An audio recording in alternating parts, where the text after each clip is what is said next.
Hello Wangxian lovers, welcome back to my channel. Until the end Wangxian fan fiction का part 11 शुरू करते हैं। Last part में हमने देखा वियिंग और वांगजी जब आपस में बातें कर रहे थे तभी सुजुई वहाँ आता है और वियिंग को देखकर उसे फादर बुलाता है। वियिंग को देखकर उसे अपनी आंखों पर विश्वास नहीं होता और वो धीरे धीरे उसकी तरफ बढ़ने लगता है। वियिंग की आंखों में भी आंसू आने लगते हैं और वो उससे कहता है, हाँ आयुन, मैं तुम्हारा फादर हूँ। वियिंग सुजी के पास जाता है और तुरंत उसे गले से लगा लेता है। सुजी उसके रोब्स को कस के पकड़ते हुए रोने लगता है। वांगजी भी सुजी और वियिंग को गले लगता हुआ देख बहुत इमोशनल हो गया था। उसका हस्बैंड वापस आ गया था। उसकी छोटी सी फैमिली अब कंप्लीट हो गई थी। सुजी के पीछे पीछे जेंगी वहाँ आता है। सुजी और वियिंग को गले लगता हुआ देख जेंगी कुछ कहने ही वाला होता है कि तभी वांगजी उसे इशारा कर देता है। जेंगी समझ जाता है कि वांगजी उसे वहाँ से जाने के लिए कह रहा है। वांगजी नहीं चाहता था कि वियिंग और सुजी को बीच में डिस्टर्ब करने वाला कोई भी वहाँ आए। सुजी जो वियिंग से अलग होता है तो रोते हुए कहने लगता है, फादर, आप सच में वापस आ गए हैं। वियिंग भी उससे कहता है, हाँ आयुन, मैं तुम्हारा फादर हूँ, वे वुशन। सुजी उसे टाइटली पकड़ते हुए कहता है, फादर, अब आप हमें कभी छोड़कर नहीं जाएंगे ना। वियिंग कहता है, नहीं आयुन, अब मैं कभी तुम लोगों को छोड़कर नहीं जाऊंगा। मैं हमेशा आयुन और उसके फादर के साथ रहूंगा। वियिंग खुद को सुजी से अलग करता है और उसके चीक्स होल्ड करते हुए कहता है, आयुन, मुझे खुद को अच्छे से देखने तो दो। तुम्हारे चीक्स बिल्कुल तुम्हारे फादर जैसे हैं। तुम्हारे फादर के भी बिल्कुल ऐसे ही गोलू मोलू चीक्स थे जिन्हें मुझे पिंच करने का बहुत मन करता था। वांगजी को एम्बैरेसिंग फील होता है और वो वियिंग का नाम लेता है। वियिंग हंसने लगता है। सुजी भी वियिंग की इस बात पर मुस्कुराने लगता है। अब सुजी उसे अपनी तलवार दिखाता है जिसका नाम लुशिंग था। वियिंग उससे कहता है, सुजी, तुम्हारी तलवार तो सच में बहुत ब्यूटीफुल है। एक ब्यूटीफुल कल्टीवेटर के लिए ये तलवार सच में बहुत अच्छी है। अब वियिंग उससे पूछता है, सुजी, क्या रीज़न था जो तुम अपने हंगुंजुन को ढूंढते हुए यहाँ आए थे। सुजी कहता है, सॉरी फादर, मैं बताना भूल गया। अब वो डेड बॉडी की तरफ इशारा करते हुए कहता है, मैंने आसपास के लोगों से पूछा तो मुझे इसके बारे में पता चला। इनका नाम मोशन्यू है और ये जिन गोंगशा के नाजायज़ बेटे थे। जब इनकी माँ की डेथ हुई तो इन्हें बिल्कुल भी यहाँ अच्छे से ट्रीट नहीं किया जाता था। आसपास के लोगों का कहना है कि इनके अंकल और आंटी जिन्स का इंतज़ार कर रहे थे जो इन्हें यहाँ से लेकर जाते, लेकिन जिन क्लान की तरफ से हमेशा इनके लिए कुछ कल्टीवेशन बुक्स या कुछ मनी भेज दी जाती थी जिससे वो अपना जीवन बिता सकें। लोगों का कहना है कि जिन क्लैन से एक मेंबर अक्सर उनसे यहाँ मिलने के लिए आया करता था। उनका नाम तो लोगों को नहीं पता, लेकिन उनके डिम्पल्स थे। ये सुनकर वांगजी कहता है, इसका मतलब जिन गोंगायो। वांगजी कहता है, फिर हमें इसके बारे में जिन सेक्ट को बता देना चाहिए। वियिंग कहता है, हम उन्हें बाद में बता सकते हैं, फिलहाल हमें उसकी बॉडी पर बॉडी प्रिजर्वेशन तलिस्मान्स लगाने होंगे। वियिंग वांगजी की आंखों में देखता है। वो उससे कहना चाहता था, लंजा, ये इतना इजी नहीं जितना हमें दिखता है। उसके साथ ज़रूर कुछ ना कुछ तो ऐसा हुआ होगा जो वो अपनी बॉडी को सेक्रीफाइस करना चाहता था, वो भी बदला लेने के लिए। सिजुई समझ गया था कि वो दोनों आपस में कुछ ऐसी बातें करना चाहते हैं जो वो नहीं चाहते कि सिजुई उनकी बातों को सुने। सिजुई कहता है, फादर, आप दोनों आपस में बातें करिए, मैं मास्टर मो की मदद के लिए किसी को बुला कर लाता हूँ। सिजुई के जाते ही वांगजी वियिंग से कहता है, तुम्हें डाउट्स है ना। वियिंग कहता है, लंजा, मैं यही सोच रहा हूँ जिन गोंगवायु यहाँ क्यों आता होगा, वो भी जिन सेक्ट के मैनुअल्स और उनकी कल्टीवेशन बुक्स प्रोवाइड कराने के लिए, जो कि रूल्स के सख्त खिलाफ है। और अगर वो लोग इसके लिए मनी भेजते थे तो फिर भी ये इतनी बुरी हालत में क्यों रह रहा था। वो दोनों आपस में बात कर ही रहे थे कि तभी वहाँ जेंगे सिजुई के साथ आता है। जेंगे वियिंग को देखकर कहता है, मास्टर वे। वियिंग कहता है, तुम मुझे जानते हो। जेंगे कहता है, मास्टर वे, आपकी पोर्ट्रेट लोटस कोव के एक ऑफिस में है। हम जब भी वहाँ जाते थे मैडम जिन हमें वो पेंटिंग दिखाया करती थी और कहती थी कि ये उनका भाई है जिनके साथ वो लोटस पॉट्स पिक करने के लिए जाया करती थी। वियिंग को जांग यानली की याद आ जाती है। वियिंग जिंगी से पूछता है, अब तुम मुझे मास्टर वे कह रहे हो, लेकिन कुछ समय पहले तो तुमने मुझे हीलिंग पैट्रियार्क बुलाया था ना। जिंगी कहता है, डिसरेस्पेक्ट के लिए मुझे माफ़ कर दीजिए मास्टर वे, मुझे आपसे मिलकर बहुत खुशी हुई। अब आधी रात का समय हो चुका था। वो सब लोग एक इन में ठहरने के लिए जाते हैं। सारे जूनियर्स को अलग अलग रूम्स दे दिए गए थे। जेंगी सिजुई के साथ रूम में रहने वाला था और वांगजी वेइंग के साथ। वेइंग और वांगजी रूम में होते हैं। वेइंग बात लेकर बाहर आता है और वांगजी से कहता है, लंजा, मैंने तुम्हारे लिए भी बात प्रिपेयर कर दिया है। मोज हाउस से वापस आने के बाद हम दोनों के ही ऊपर ब्लड लग गया था। मैं नहा चुका हूँ, अब तुम्हें नहा लेना चाहिए। वेइंग वांगजी की तलवार निकालकर स्वेबियान के पास ही रख देता है और उसके बाल खोलने में मदद करता है। वांगजी वेइंग की तरफ ही देखता रहता है। वेइंग उससे कहता है, हस्बैंड, मुझे बाद में घूर लेना। वेइंग उसके हेयर पिन्स निकालता है और उसका हेड पीस निकालते हुए कहता है, तुमने अपना हेड पीस चेंज कर दिया, तुम पहले ये नहीं पहनते थे ना। वांगजी कहता है, मैरिटल स्टेटस और एज के साथ हेड पीस चेंज हो जाता है और मैं फादर भी बन चुका हूँ। वो ये कहता है, तो इस हेड पीस का मतलब है कि तुम मैरिड हो और तुम्हारा एक बेटा है। वांगजी कहता है, नहीं वेइंग, इस हेड पीस का मतलब मैं विडोवर हूँ और मेरा एक बेटा है। वेइंग दुखी मन से कहता है, लंजा, जल्दी ही इसे चेंज कर देना, मैं नहीं चाहता कि मेरा हस्बैंड अब इसे पहने। अब वेइंग उसका फोरहेड रिबन निकालता है और उससे कहता है, तुम्हारा रिबन अभी भी बहुत प्रिटी दिखता है। वो उसके सारे सामान निकालकर एक बैग में साइड से रख देता है। अब वेइंग उससे कहता है, क्या मैं तुम्हारे रोब्स भी निकाल दूँ लंजा। वांगजी एम्बैरेसिंग फील करता है और अपने रोब्स खुद निकालने लगता है। उसे बहुत शाय फील होने लगता है। वेइंग उस पर हंसता रहता है। अब वेइंग उससे कहता है, तुम जल्दी से नहा कर आ जाओ लंजा, मैं तुम्हारे स्लीपिंग रोब्स प्रिपेयर कर देता हूँ। वांगजी अपने इनर रोब्स में ही बाथटब में चला जाता है। वो वेइंग की तरफ ही देखता रहता है। तभी उसे फील होता है कि वेइंग उसके बाथटब के पीछे एक टेबल पर आकर बैठ गया था और उसके बालों को वॉश करने लगा था। वांगजी मुस्कुराने लगता है। वेइंग उससे पूछता है, लंजा, मुझे सोंगलांग ने बताया था कि हमारे बेटे ने लास्ट ईयर में कोई कंपटीशन जीता था, वो भी आर्चरी कंपटीशन। वांगजी कहता है, हाँ वेइंग, उसने जियांग बाओजांग और जिन रोलान को भी हरा दिया था। जियांग बाओजांग, जो कि आइन का नाम पड़ा था जेंगछा के अडॉप्ट कर लेने के बाद, और जिन रोलान जिनलिंग का कर्टसी नेम था। वेइंग ये सुनकर कहता है, ये दोनों मेरे नेफ्यूज हैं ना, मुझे अभी भी विश्वास नहीं होता जेंगछा किसी को अडॉप्ट भी कर सकता है। वांगजी थोड़ी देर के लिए साइलेंट हो जाता है और वो वेइंग से कहता है, वेइंग, मुझे तुम्हें बहुत कुछ बताना है। वेइंग कहता है, लंजा, तुम थक गए होंगे और तुम्हारे फेस से लगता है कि तुम्हें नींद भी आ रही है, हम कल सुबह बात करते हैं ना। वांगजी सिर हिला देता है। वेइंग उसे बाथटब से निकालने में मदद करता है, उसे उसके स्लीपिंग रोब्स पहनाता है और उसे बेड के पास लेकर आता है। वेइंग उसके हेयर कॉम करने लगता है। तभी उनके डोर पर नॉक होता है। सुजी बाहर खड़ा था और हंगुंजुन को बुला रहा था। वेइंग मुस्कुराने लगता है और वांगजी से कहता है, हंगुंजुन, क्या तुम्हारा बेटा अक्सर इसी तरह तुम्हारे रूम में आता है जब तुम नाइट हंट्स पर होते हो? वांगजी मना कर देता है और डोर खोलने के लिए आगे बढ़ता है। वांगजी जैसे ही डोर खोलता है वो सुजुई से कहता है, क्या हुआ आयुन? सुजुई अपने स्लीपिंग रोब्स में था। ऐसा लग रहा था कि वो नींद से उठकर आया था। वो वांगजी से कहता है, हंगुंजुन, फादर अभी भी आपके साथ ही है ना? वांगजी डोर ब्लॉक किए खड़ा था तो उसे वेइंग नहीं दिख रहा था।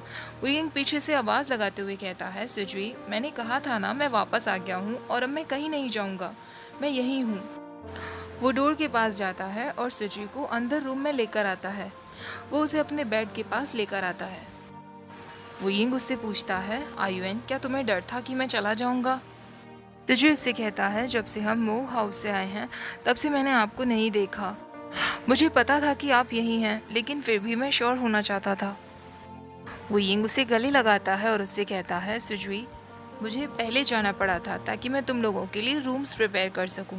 तुम लोग काफ़ी थके हुए होंगे ना, और मैं अभी तुम्हारे बाकी दोस्तों के सामने नहीं आ सकता। सुजुई उससे कहता है, लेकिन फादर, उन लोगों ने आपको नहीं देखा।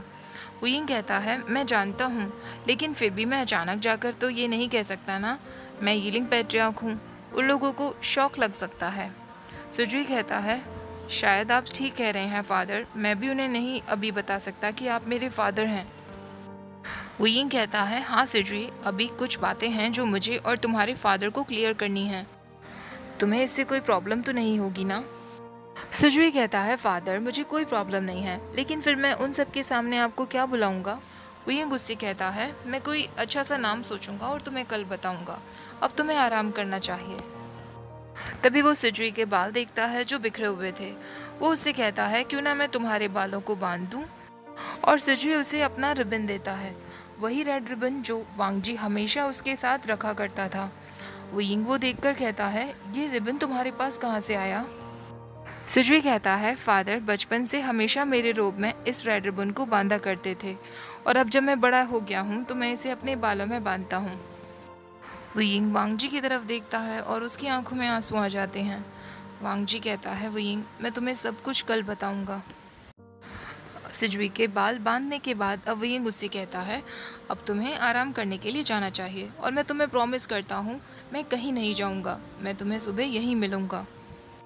सिजुई उठता है और अपने रूम की तरफ जाते हुए वो विंग से कहता है, फादर हमारे साथ कल गुसू वापस चलिए ना। विंग को ये लाइन कुछ जानी पहचानी लगती है और उसे याद आता है कि वांगजी हमेशा उससे कहा करता था, मेरे साथ गुसू वापस चलो ना। विंग सिजुई के गाल खींचते हुए कहता है, तुम सच में लंजा के ही बेटे हो। वो सिजुई को गले लगाते हुए कहता है, मैं तुम दोनों के साथ गुसू वापस चलूँगा, मेरी दुनिया वही है जहाँ तुम दोनों हो। तभी उसे फील होता है कि वांगजी ने भी उन दोनों को पीछे से हक कर लिया था। वांगजी विंग के फोरहेड पे किस करता है और विंग आयुन के फोरहेड पे किस करता है, और तीनों मुस्कुराने लगते हैं। आयुन उन दोनों को गुड नाइट विश करता है और वहाँ से चला जाता है। आयुन के जाने के बाद विंग वांगजी को भी बेड की तरफ लेकर आता है। वो उसकी चेस्ट पर अपना सिर रखता है, दोनों के ऊपर ब्लैंकेट उड़ाता है। वांगजी सारी कैंडल्स बुझा देता है। विंग उससे कहता है, लंजा आई लव यू। वांगजी भी उससे कहता है, I love you too Wing. लेकिन तभी विंग को वांगजी की चेस्ट पर कुछ निशान फील होता है। विंग उसके चेस्ट पर हाथ फिराते हुए कहता है, लंजा ये क्या है? वांगजी उसे हक करता है और उससे कहता है, विंग मैं कल तुम्हें सब कुछ बताऊंगा। विंग उससे कहता है, नहीं लंजा मुझे अभी जानना है, वरना मुझे रात भर नींद नहीं आएगी। वांगजी उसे बताना शुरू करता है, विंग मैं बहुत ड्रंक था और मैंने वाइन ब्रांड रखा हुआ देखा। इससे पहले कि वांगजी कुछ और बता पाता, विंग समझ जाता है कि वांगजी ने अपने साथ क्या किया है और वो तुरंत उसे किस करने लगता है। वांगजी भी उसे रिस्पॉन्ड करता है और उसके नेक पकड़ते हुए उसे अपनी तरफ खींचता है। विंग उससे अलग होता है और उससे कहता है, लंजा तुम्हारे हेयर वॉश करते वक्त मैंने तुम्हारे बैक पर कुछ निशान भी देखे थे। वांगजी उससे नजरें चुराने की कोशिश करता है, लेकिन विंग उसका फेस अपनी तरफ करते हुए कहता है, मुझे सब कुछ जानना है लंजा। नाइटलेस सिटी वाले दिन तुम मुझे प्रोटेक्ट करने की कोशिश कर रहे थे और तुमने अपने एल्डर्स पर भी हमला कर दिया था।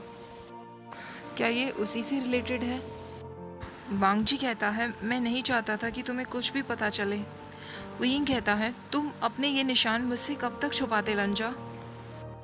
अब वांगजी उसे बताता है कि किस तरह उसे अपने एल्डर्स को घायल करने के लिए वो पनिशमेंट मिली थी, जिससे वो बुरी तरह घायल हो गया था।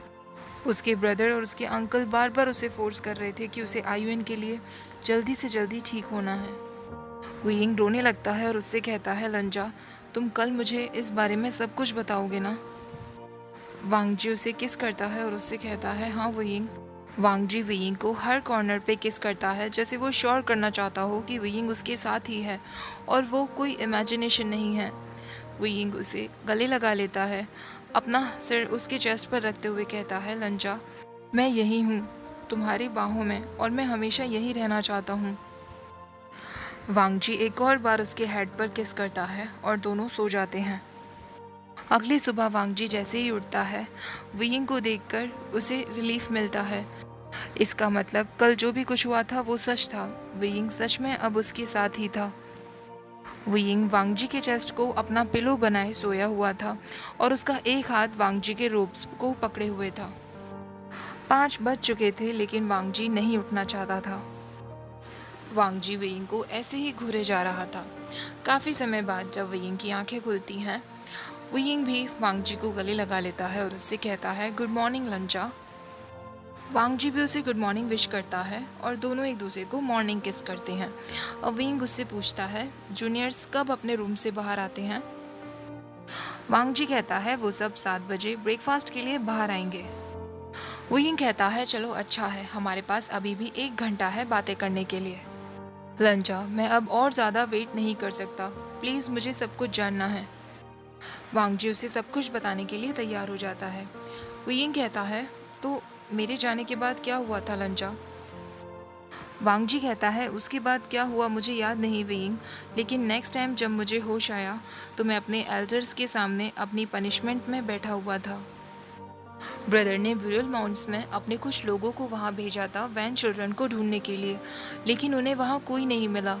और कुछ दिनों बाद चिन हमारे आयुन को अपने गोद में लिए हुए गुसु आया। विंग शॉक्ड होते हुए कहता है लंजा, चिन जिंदा है। वांग जी कहता है हाँ विंग, वेंचिंग ने सारे किड्स को चिन के साथ किसी गुफा में छुपा दिया था। विंग को खुद पर गुस्सा आने लगता है और वो कहता है मैं इतना बड़ा बेवकूफ़ हूँ, मैंने ब्यूरल माउंट्स के सारे रूम्स को चेक किया लेकिन मैंने किसी गुफा को चेक नहीं किया और मुझे लगा कि वहाँ कोई नहीं है। अब वांग जी उससे कहता है आयुन की परवरिश में अंकल, ब्रदर, सिस्टर ल्यूमे, फिजिशियन और चिन, इन सब ने मेरी बहुत मदद की। इन सब ने आयुन को बहुत प्यार दिया। विंग कहता है सॉरी लंजा, मैं तुम्हारे साथ नहीं था। तो वांग जी उससे कहता है लेकिन अब तुम मेरे साथ हो विंग। अब वांग जी उसे बताता है जिन जिशन की डेथ भी जिन क्लान द्वारा बोला गया एक झूठ था। लेडी जांग को नाइटलेस सिटी वाले दिन ही ये सब के बारे में पता चला था।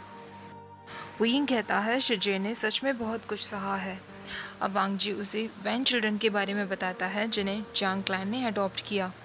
विंग फिर से शॉक्ड रह जाता है और वांग जी उसे बताता है क्लैन लीडर जांग ने तुम्हें ढूंढने के लिए अपने लोगों को ब्यूरल माउंट्स में भेजा था, लेकिन उन्हें वैन चिल्ड्रन वहाँ मिले और उन्होंने उन्हें अडॉप्ट कर लिया। आयन को उन्होंने ही अडॉप्ट किया है जिसका नाम अब जांग बाओजैंग है। अब वांग जी उसे रेड ब्लेड मास्टर यानी कि निमिंगजो की डेथ के बारे में भी बताता है।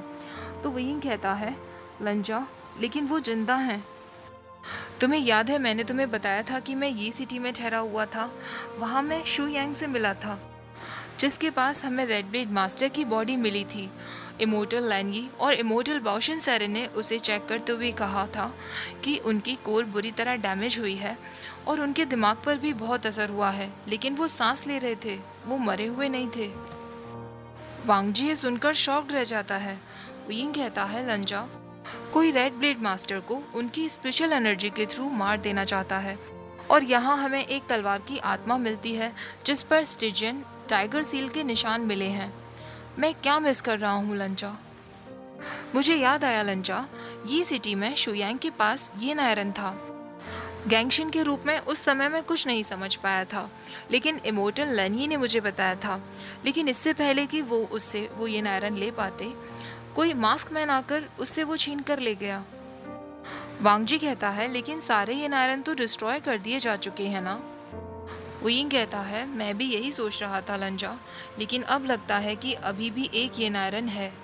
और वो वांग जी के चेस्ट पर सिर रखते हुए कहता है लंजा, मैं अभी वापस आया हूँ और मेरी वजह से फिर से सबकी ज़िंदगी में अशांति फैल गई है। वांग जी उसे और भी टाइटली हग करते हुए कहता है ऐसा कुछ नहीं है विंग। विंग कहता है तुम्हें क्या लगता है लंजा, आगे क्या होगा। वांग जी कहता है मुझे नहीं पता विंग, लेकिन मैं हमेशा तुम्हारे साथ हूँ। ऐसा कहकर वांग जी उसे किस करता है। दोनों कुछ समय तक ऐसे ही पोजीशन में रहते हैं, तभी उन्हें बाहर से आवाज़ें आने लगती हैं। विंग कहता है लगता है बेबी लैंस जग चुके हैं। विंग बेड से उठने वाला होता है, वांग जी उसे रोक लेता है और उसे फिर से किस करता है।